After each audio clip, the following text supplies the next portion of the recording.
guys, kumusta po kayo? Ang topic po natin ngayon ay kung paano gumawa ng LAN cable o kaya Ethernet cable gamit ang UTP RG45 connector.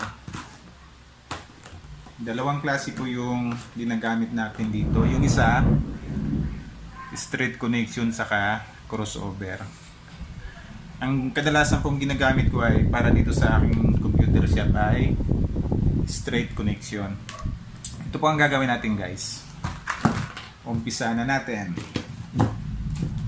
Gagamit tayo ng crimping tools, side cutter, si kaliwa, si kanan, at mata at si isip. Isa natin, guys, unang gagawin, puputulin natin tong wire para lumabas yung sa loob niya. Meron po siyang 8 piraso. Ayan po. Kita nyo. Ayan. Lumabas na siya, guys. Bali, 4 na pares. Ang gagawin natin no, guys, may color coding to. Linisan muna natin.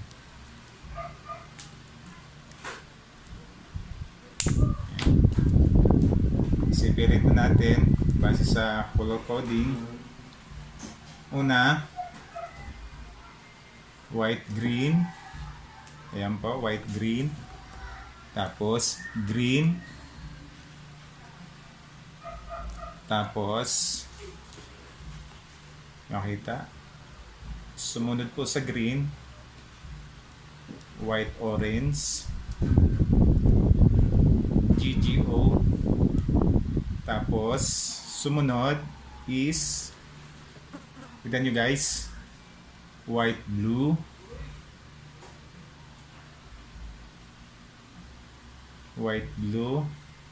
and then blue. Okay, so blue, orange,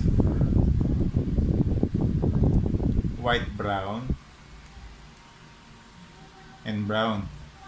Tapos i-groupings natin yan, guys, ganon. Ayan, kita nyo. Kailangan yan konting hilot para sumama siya. Sa paggawa nito, guys, di minamadali para hindi tayo makapaggastos ng maraming RG45. Ayan.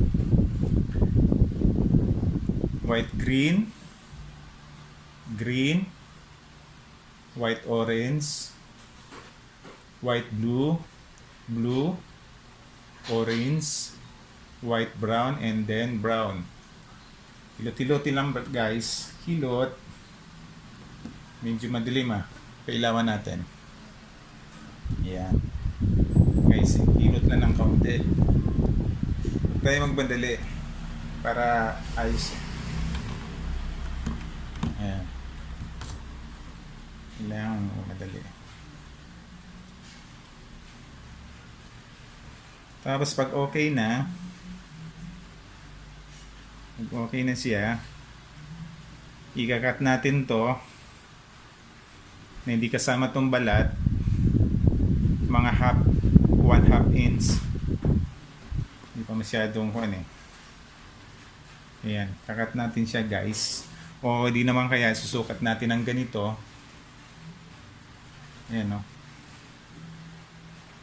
Para tamang-tama lang yung papasok yung wire. Dito madaling gawin, guys. Kaya dapat ihilutin natin yung maayos. Tapos i-check natin uli kung sila pa rin yung magkakatabi.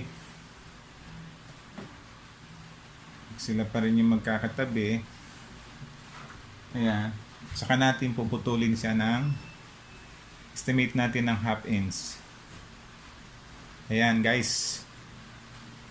Nakita nyo, putulin natin siyang gano'n. Ayan. Gamit ang side cutter. Ayan, total na. Tapos ang position po, guys, ng RG45 ay ganito, harap sa atin. Sasalpak natin to ng ganyan. Ayan. Siguro natin maganda yung pagkakasalpak. Yun. Tapos isi-check natin kung magkakasama pa rin sila. Saka natin ngayon ipapasok to dito sa crimping tools. Nang nakaganon siya kasi yung butas. Sasalpak natin siya guys ng pagganon. Ayan, nakasalpak na. Saka natin siya pipigain. Isa pa. Ayan. So guys, okay na. Sana matagumpay yung ating pagkakasalpak. Okay? Ang gamit natin dito guys is straight connection. Kumbaga T-56A to T-56A. Kasi pag B yun, ibig sabihin nun guys, crossover yun. Ito naman sa dulo niya guys, ganun din ang gagawin natin. Babalatan natin siya. Ganon.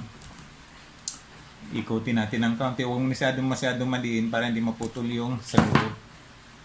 Ayan. Ayan guys. So ganun pa rin ang proseso niya. Ganun pa rin ang proseso niya. Linis. Tanggalin natin ito nakakasagabal. Ayan. Ngayon ay nadama yung isa kaya panibago. Yun naman guys, so kailangan mag-iingat tayo sa pag putol ng wire kasi pag matalas yung gamit natin eh. Yun guys, so ikot natin ng ganun tapos ikutin natin to. Ayan. Ganun pa rin ang proseso. White, green. Tapos green. Din tanggal muna natin to. Pangkatigas to. Ganda kasi itong kable. White, green. Green. Kailangan una yung white, green. And then white, orange. Combinations na guys.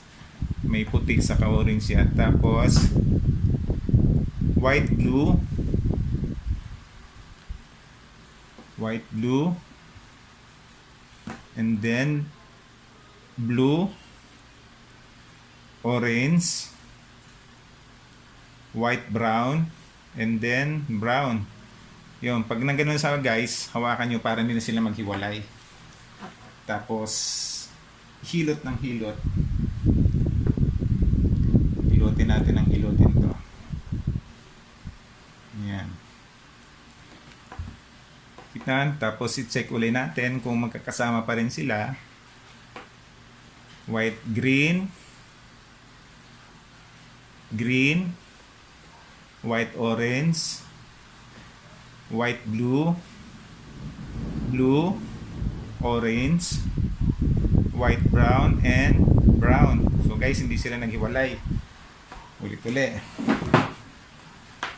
Sana sure ball to para di masayang yung RG45 natin. Kasi pag hindi siya gumana, sayang yung RG45. Hindi na natin siya magagamit. Yan. Kita nyo guys, oh. Medyo nakakangalay lang. Guys, ang lakas ng ulan. Naririnig nyo ba yung ulan sa labas? Kaya madilim. So guys, kakat na natin siya ng mga half inch. Ayun. Kita nyo guys, oh. Ganyan. Cut natin siya.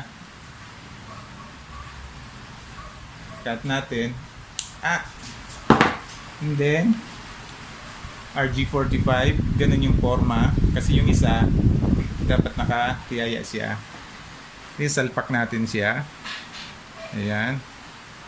Salpak na. Saka idiin na natin guys. Ayun, nakadiin. And then crimping tools. Ito may guide naman para pumasok. Ayan. Guys, so pasok na pasok. Saka piga. Dalawang piga guys. Okay.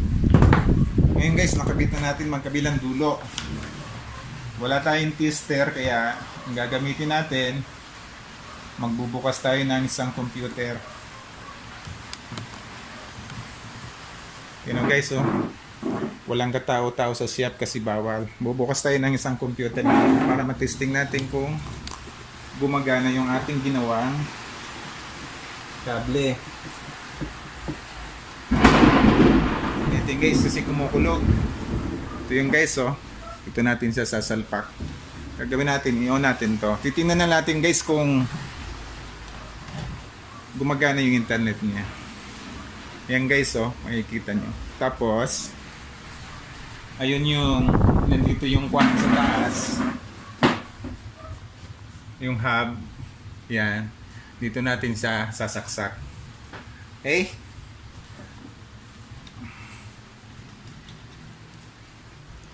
Sana gumana.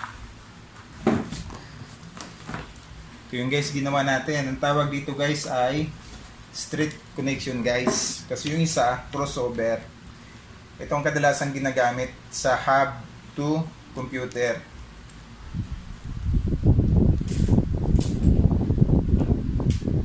Sana gumana.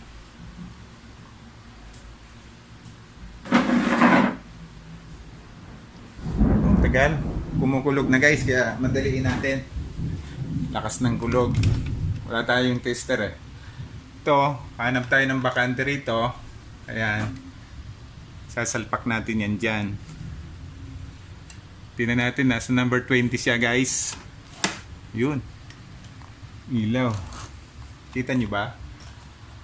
Nasa number 20 siya. Ibig sabihin, dito may indicator light siya guys. Oh. Pag umilaw itong dalawa, 20, ibig sabihin okay yung ginawa natin. Okay? Balik na tayo dito sa computer natin. Ayan. Tagal mag-loading.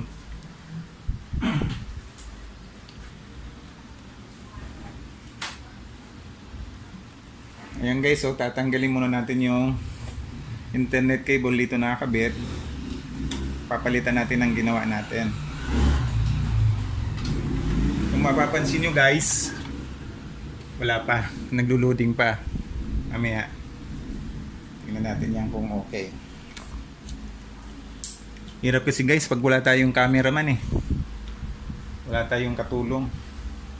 Ito guys, oh, papansin nyo, wala siyang internet. Ayan, oh. Ito nyo. Ngayon susubukan natin isalpak itong ginawa natin dulo nitong ginawa nating kable natin. Yan guys, oh. Sana makita nyo kasi hirap ako eh. Hindi ako makasiksik. Yan, oh guys, kung makikita nyo guys, umilaw siya. Kita nyo ba guys? Nagbi-blink yung ilaw niya sa likod. Yan. Nagbi-blink yung ilaw niya sa likod. And then, yung dito guys, yung bilog kanina, naging square na siya guys. So, ibig sabihin guys, hindi sayang yung RG45 natin. Unang attempt pa lang natin gumawa, tagumpay agad. Ayan, oh.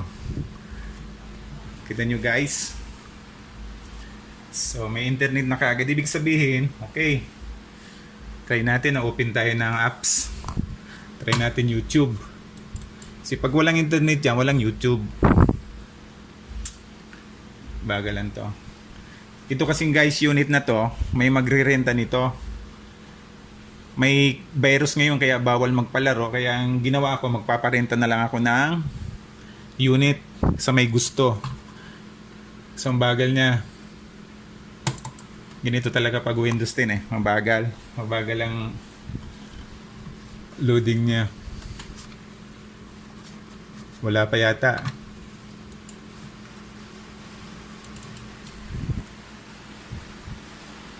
Bagal yung lini. Bilaw na din yan guys, oh. Meron sa internet. Ibig sabihin, okay yung wire na ginawa natin. Tingnan natin dito sa dulo. Hirap. Pag walang, ayan guys, oh. Nasa number 20 siya. Gumagalaw yung, sumasayo yung 20 niya. Ayan, oh. yung ilaw niya dito, number 20, nagbi-blink, ibig sabihin, may access yung internet natin. Therefore, guide, ay, ayan guys, so, ito yung ginawa natin. So, sa makatuwid guys, okay yung ginawa natin na kable. Hindi tayo nahirapan. Ganun lang guys, kailangan talaga inaayos yung paggawa ng para hindi tayo masayangan hindi masayang ang ating RG45. Mahal din kaya to. Salamat dito guys. Ito yung katulong natin. Sana mayroon kayong natutunan kahit papano, kahit ang init, lakas ng ulan. Nagagawa na naman tayo ng isang makakatulong para dun sa mga nag-uumpisa. Sabi kasi guys, pag di ka daw makagawa nito, hindi ka IT. Ayan guys, so, door tayo. Ayan, nag-shutdown na siya. Pinatang ba siya kanina? Okay. So, hanggang dito na lang. Sana may natutunan kayo. So guys, ito yung nabuo natin. Pwede na natin na-deliver mamaya yung computer na paririntahan natin. So guys, so, sana kahit papano may naitulong ako sa inyo, lalong-lalo na dun sa mga nag-uumpisa. Di naman tayo masyado magaling, pero nakakatsamba rin. Maraming salamat po sa panonood. Sana po di kayo magsawang mag-view sa mga i-upload ko na video. Maraming salamat po. God bless.